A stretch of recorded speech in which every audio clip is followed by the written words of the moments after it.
Chapter 16. I go down with the ship. You'd think he'd run out of rocks, I muttered.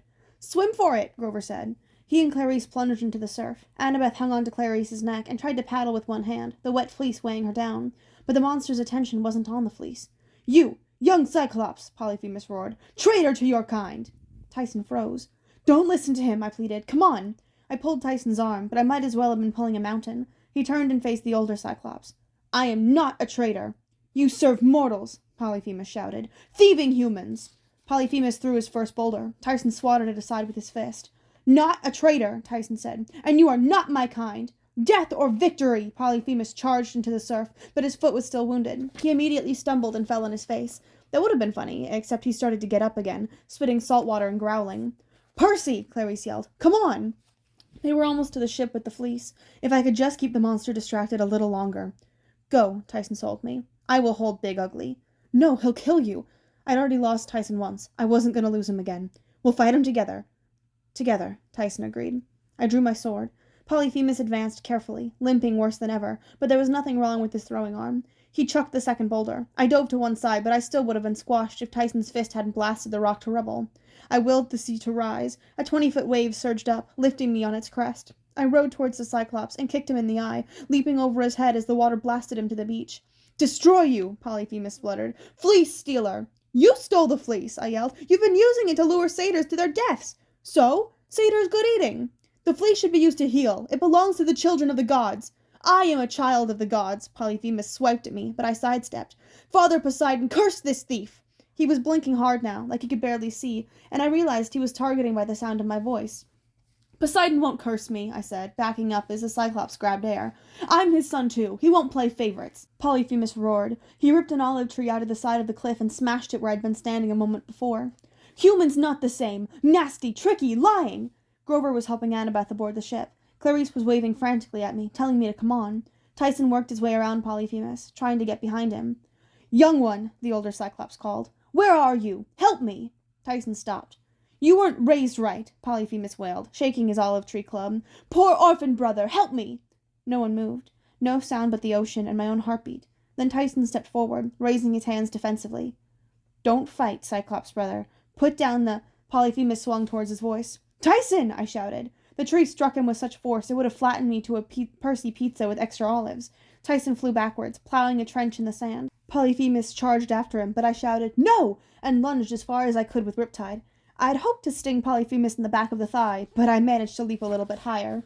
Blah! Polyphemus bleated, just like a sheep, and swung at me with his tree. I dove, but I still got raked across the back by a dozen jagged branches. I was bleeding and bruised and exhausted. The guinea pig inside me wanted to bolt, but I swallowed down my fear. Polyphemus swung the tree again, but this time I was ready. I grabbed a branch as it passed, ignoring the pain in my hands as I was jerked skyward, and let the Cyclops lift me into the air. At the top of the arc, I let go, and fell straight against the giant's face, landing with both feet on his already damaged eye.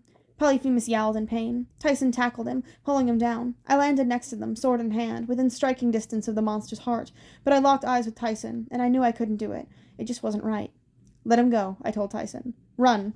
With one last mighty effort, Tyson pushed the cursing older Cyclops away, and we ran for the surf. I will smash you, Polyphemus yelled, doubling over in pain, his enormous hands cupped over his eye. Tyson and I plunged into the waves. Where are you? Polyphemus screamed. He picked up his tree club and threw it into the water. It splashed off to our right. I summoned up a current to carry us, and we started gaining speed. I was beginning to think we might make it back to the ship, when Clarice shouted from the deck, Yeah, Jackson, in your face, Cyclops! Shut up, I wanted to yell. Roar! Polyphemus picked up a boulder. He threw it towards the sound of Clarice's voice, but it fell short, narrowly missing Tyson and me. Yeah, Clarice taunted. You throw like a wimp. Teach you to try marrying me, you idiot. Clarice! I yelled, unable to stand it. Shut up! Too late, Polyphemus threw another boulder, and this time I watched helplessly as it sailed over my head and crashed through the hull of the Queen Anne's Revenge. You wouldn't believe how fast a ship can sink. The Queen Anne's Revenge creaked and groaned and listed forward like it was going down a playground slide. I cursed, willed the steam to push up faster, but the ship's masts were already going under. Dive, I told Tyson, and another rock sailed over our heads. We plunged underwater. My friends were sinking fast, trying to swim, without luck, in the bubbly trail of the ship's wreckage. Not many people realize that when a ship goes down, it acts like a sinkhole, pulling down everything around it. Clarice was a strong swimmer, but even she wasn't making any progress. Grover frantically kicked with his hooves. Annabeth was hanging onto the fleece, which flashed in the water like a wave of new pennies. I swam towards them, knowing that I might not have the strength to pull my friends out. Worse, pieces of timber were swirling around them. None of my power with water would help if I got whacked in the head by a beam. We need help, I thought. Yes, Tyson's voice, loud and clear in my head. I looked over at him, startled. I'd heard Nereids and other water spirits speak to me underwater before, but it never occurred to me. Tyson was a son of Poseidon. We could communicate with each other. Rainbow, Tyson said. I nodded, then closed my eyes and concentrated, adding my voice to Tyson's. Rainbow, we need you. Immediately, shapes shimmered in the darkness below. 3 horses with fishtails, galloping upwards, faster than dolphins. Rainbow and his friends glanced in our direction, and seeming to read our thoughts, they whisked into the wreckage, and a moment later burst upwards in a cloud of bubbles. Grover, Annabeth, and Clarice, each clinging to the neck of a hippocampus. Rainbow, the largest, had Clarice. He raced over to us and allowed Tyson to grab hold of his mane. His friends who bore Annabeth did the same. We broke the surface of the water and raced away from Polyphemus' island. Behind us, I could hear the Cyclops roaring in triumph. I did it! I finally sank nobody! I hoped he never found out he was wrong. We skimmed across the sea, and the island shrank to a dot and then disappeared.